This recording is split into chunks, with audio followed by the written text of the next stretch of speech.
Another day, another video. Welcome back to the channel, everybody. Today we're watching Young Sheldon. Hope you guys have been enjoying it so far. If you like what's today's full episode, it's available for free in a link in the description below. Just click on it, put the password in, and enjoy. So last episode, interestingly, we've seen at the very end anyway, that the I don't know what you call them, the radiation squad, I don't know. Sheldon was basically trying to acquire loads of batteries out of smoke alarms, get this chemical element. He wanted to make power, energy for the neighbourhood, for his family, so they can have consistent power. You know, at the start of the episode, he's basically at his fridge, he had the door open, his dad was shouting at him to close it, it's expensive, and he wanted to create something sustainable with radiation, so that he could consistently use anything that he wanted, all the appliances, don't have to worry about paying the bills, and try to generate enough for the neighbourhood.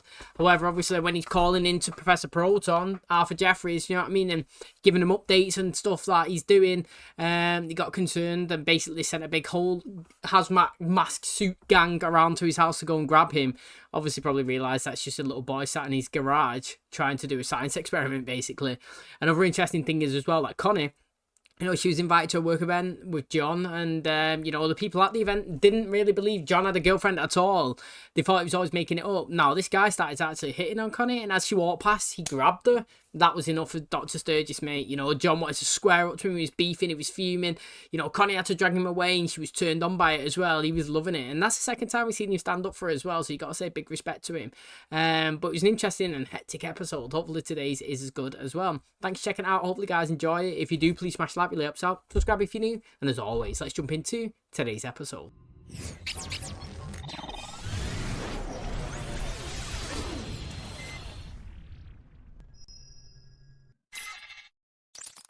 Fossil is formed when an organism, preserved in sediment, undergoes physical compression over millions of years. Isn't it amazing that something so fragile can defy those odds, only to have this happen to it? All right, everyone, we'll pick it up here tomorrow. You better watch yourself. I will. Why did he push you? None of your business. You need to tell on him. What's going on anyone? Stay on it. Hit it, it'll make it worse for him. Drop it. When you're done urinating, I'd like to ask you some questions about social dynamics, intimidation, threats, etc. What is your problem? Oh, I don't have a problem. You should probably wash your hands. I heard about you. You're that smart kid. I'd like to be humble in this moment, but yes, that's me. Georgie's your brother? Correct. I'm just curious what he did to incur your wrath. He tried to hit on my girlfriend. Interesting. You threatened him with physical violence. Hell yeah. Well, one of us scared him. Yeah, imagine they become best mates. You know, actually, is that the guy that took the letter off him and read it out? I feel like that was a different guy. So this must be Veronica's boyfriend then, not the guy that we originally first seen, unless it was the same guy. But I don't think his hair was just as blonde, so I'm not too sure. But that's where it comes. That's where it stemmed from. So obviously, he's kind of not picking on him, but, you know, he's trying to assert his dominance back again. Like, that's my girl, do you know what I mean? Which I kind of get, do you know what I mean? But I'm always going to be on Georgie's side in all the situation. I like him, and, you know, if he wants to pursue her, then go for it. Wow, she looks so well different. Just a heads up, this is my good side. Do your parents know you're wearing that makeup? Oh yeah, my mom knows. Believe me, you can ask her. We're gonna give her a call. Good news, I just spoke to Tommy Clarkson. Told you to stay out of it. You were overly chummy with his girlfriend, which is why he wants to kick your bottom. I'm about to kick your bottom. I don't think so. You got a problem with him? You got a problem with me. You need to apologize. I'm very sorry. To him. I'm very sorry, Sheldon. No, you're not allowed to wear makeup. That's why I didn't tell you. And who gave it to you? Heather B? Heather M? Me, Mom. If you don't believe me, ask her. Oh, I'm going to. Really? What are you watching? Go away. Are you angry with me? I don't want to see your face right now. I wonder how my new friend Tommy Clarkson would feel about this. Are you going to put on Professor Proton? No. Okay. Hello. Well, don't you look like Madonna? Why would you give her makeup without talking to me first? I didn't give her any makeup. I'm to come clean, little lady. I ain't taking the hit on this one. I took the makeup from Email's bag. So a big deal. She stole from you and then she lied about it. She is my daughter and you will be punished. You're staying sleeping here there. tonight because I Yeah. don't feel like being around either one of you. Georgie, be a lamb and get me a yoo-hoo. Get your own. Are you sure you want to speak to me in that tone of voice? You're so tough now. I swear one day. Hey, what's going on? Sean's being a jerk. All I did was ask for a yoo-hoo. He's leaving out the part where he. Forget it. Good. I wonder if this is where Sheldon learns what blackmail is, because that is literally what he's doing. Do you know what I mean? Like, blackmail is basically holding something over somebody to get what you want. You know what I mean? Like, you better give me this, otherwise I'm going to tell somebody this. It's blackmailing them. Do you know what I mean? Like, you've got a bit of information, you've got something that you can use, and if somebody don't want something, well, if you don't do that, then I'm going to tell, you know, this person you've done this, or that person you've done that. And you're basically just using some information that you got over somebody to get and take advantage of them. And that's what he's doing.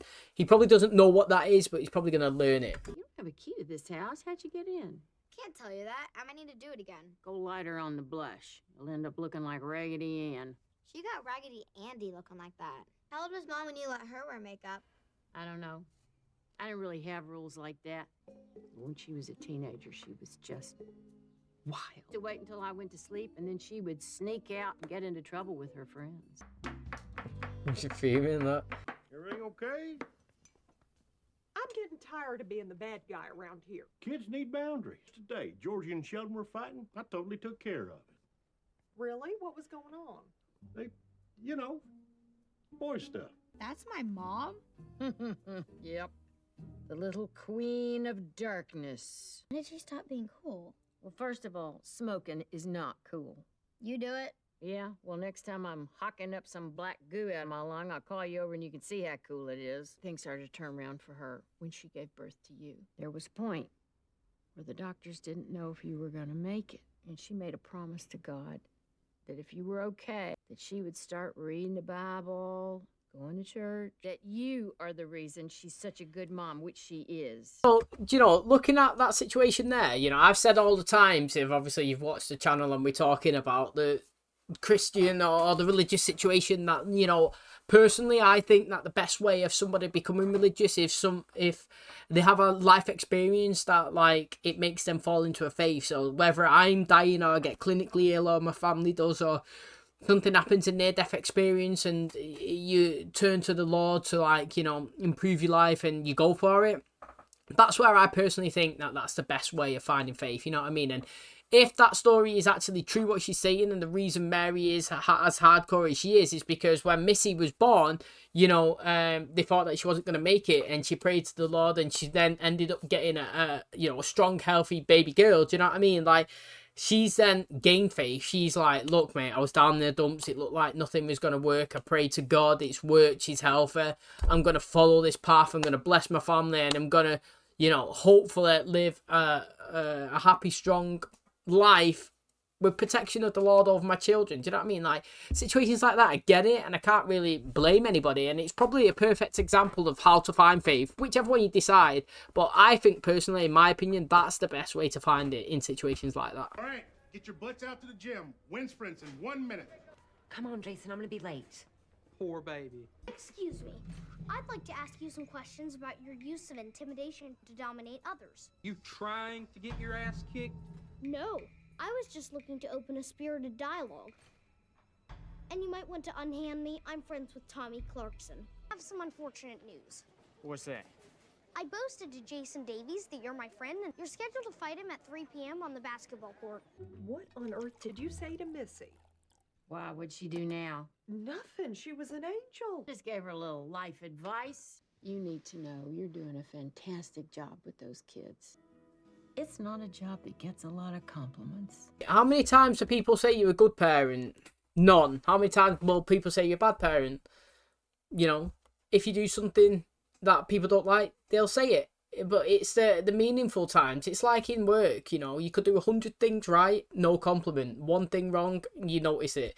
You know what I'm saying? Like, it is nice to be reassured sometimes that you're doing a good thing. But I also look at it as in, if nobody is ever actually saying you're a bad mum, for example, nobody does. you know what I mean? But nobody gives a compliment. That's still a good sign that you're doing things right. Because if no one's criticising you, then you're doing nothing wrong. And you should know that in life, getting compliments is hard. You know, unless it's your spouse giving it you. Like, you don't get compliments. Like I said, go to work. No matter how many times you do something good at work, nobody will give a shit, honestly. Nobody. However, you do that one bad thing, you miss a deadline by 10 minutes, or do you know what I mean? You forget to put somebody's name down for something, or you just don't turn up to a meeting because you didn't know, or you double booked. Fuming. Work's hating it.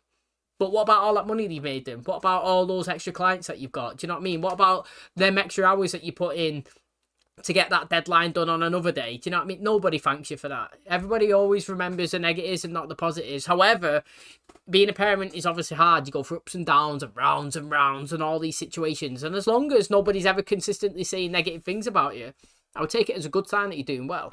My mother left me a note. You can do better. His mum and dad proper hate him, honestly. Oh, Mom. Just, Had to find a way to intervene. But how? Ooh, another button. Just tell the teacher something's going to happen. I didn't have the physical stature to assist Tommy in a brawl, but I did have something far more lethal. My once-in-a-generation brain. Didn't think you'd show up. Well, I did. You're not fighting Tommy, you're fighting me. Unless you want to shake hands and we all laugh about this over a glass of milk. You may have the size advantage, but like David and his sling, I also possess an air-based weapon. So I'll give you one more chance. Look at Sam. That would actually kill. I'm going to run. He gets thrown in a locker. Hello? That was a very long night. It doesn't smell good in here. Very long. To be fair though, right, doing that to Sheldon, I know that he's in high school, however, for his age, would he not get done for, what would you class that as kidnap? I don't actually know, you know, like, of a misdemeanor, is that right? I don't know, a minor, a minor. Like, obviously, he's not, if he couldn't go home, yeah, and all night, you had his mum and dad looking for him, and they couldn't find him, and they searched the whole neighbourhood. There's a missing child, and it turns out that he was stuffed in his locker.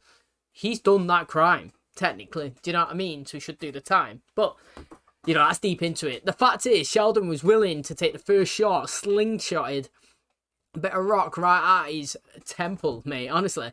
I thought he was going to get knocked out, but he was just like, ow, and he had like a little mark. But I actually think it's good, and the fact is, Sheldon was, well, I wouldn't say willing to fight, but he'd done the first blow, which was kind of interesting. Now, again, it's interesting to think there because we started the episode talking about fossils, how interesting it is, and we had that little montage, and they smashed it in science class, and then obviously the bell went, and then all episode 0, nothing about it at all, until the very end when a fossil just pinged off his head. But apart from that, we didn't see it at all. You know what I mean? Like, I thought we was going to go deep into it and do some interesting stuff in school, but no, I didn't see anything. And another thing as well is, you know, it made me laugh when George actually come, and I know, mate, he definitely thought that he helped resolve the situation and beef between Sheldon and Georgia. You know what I mean? Like, there was arguing, he come in the room, he was like, blah, blah, blah. He was like, yeah, we're all good. He was like, well, okay. And then left. And I know from a dad perspective that he's thinking, yes, oh, I solved that, mate. Great parenting. You know what I mean? In reality, he didn't do anything. It was Sheldon blackmailing him. And like I said earlier on the episode, I wonder if Sheldon actually even knows what blackmail is, because that's what he was doing. You know what I mean? Like, that's what everything that Georgie was doing, he was trying to hold it over him. What about this? What about that? What about this? What about that? And he tried to do it there, and obviously it ended up in a fight. Now, we didn't actually get told who won the fight, but I like the fact that Sheldon was willing to turn up and take part, you know what I mean, instead of running away, so that was decent. Okay, that is going to wrap up today's episode. Thanks so much for checking out the channel today. Hope the guys enjoyed it. Mate, Missy did look like me, man. I actually think that she looked like Connor, you know. It's mad, isn't it? Because I feel like, I personally think in life, minimal makeup is better. I feel like natural looks are better, like, because natural beauty is better than fake beauty. And the reason I say that, I mean, people can look amazing with makeup on. They can do. But like, how many times have you seen like TikTok videos, YouTube videos of people who are ugly? Let's be honest, you know, I'm not saying I'm the best looking person in the world, so you could say whatever I want. Like, there's some ugly people and they can put makeup on and they look really attractive, but that's not how they look. It's false. You know, it's fake. I'm not here for, you know, injections and all this stuff to change your body. If God, you know, if God gave you ugliness, you're ugly. If they gave you beauty, you're beauty. You know what I mean? You deal with the cards that you've been dealt. You don't change it. Like, I've got long hair. It's tied up now, yeah. However, if I started to go bald, I'm bald. That's it, you know. Deal with it. I'm not going to go and get a hair transplant. That's the way life made me. Do you know what I mean? And, like, all these little girls see it growing up and they want to put all this makeup on. But, like, they just find the way they are, isn't they? Do you know what I mean? Like, she didn't need it. And she needs the lesson of, like, growing up. Minimal is the best. I personally like minimal's best in everything, to be honest. Like, if your house is full of shit all over the place, minimalistic. Just have a couple of things here and there, a couple of pictures, whatnot. Keep it nice and clean. It's simple. Simple is best. And, you know, hopefully as she grows up, she can stay her natural self and she doesn't need to plaster herself with all this stuff. Because, to be honest, most people, I think anyway, look stupid when they put too much makeup on. And I like the fact that, again, she in this episode was trying to bluff away to it. Yeah, my mum said it was fine. Okay, I'll call her. Ugh. You know, yeah, I got it off me, ma. Okay, I'll check. Ugh. Do you know what I mean? Like, I'd love to see it at some point in the episode where she was trying to call the bluff or whatever, and it worked and it was successful for her. But, you know, Missy does make me laugh. I think she's a great character, and you know, like I consistently say, it'd be nice to see them in the show more and use it more. I'd like to see, obviously, the aftermath as well, or whatever is with between Georgie and Sheldon. The fact that he was looming it and hovering over his head all the time, that if you don't do this, and this, then I'm gonna call my new mate and all that. And obviously, Georgie's scared of him. I'm hoping that only lasts like one episode. The fact that he's kind of scared of this guy, you know, I don't want him being bullied or anything like that. However, you know, it was interesting to see him. I don't know if Sheldon's going to be friends with him anymore after the situation that just occurred, but like I mentioned a couple of minutes ago, I like the fact that he turned up with his slingshot and pinged it right at his head, even though he ran away and got locked in a locker at the end. Pretty funny stuff. But thanks for checking out today's episode. Hope you guys enjoyed it. If you did, please smash that, really helps out. Subscribe if you do. And as always, I'll catch you in the next one. Cheers, guys.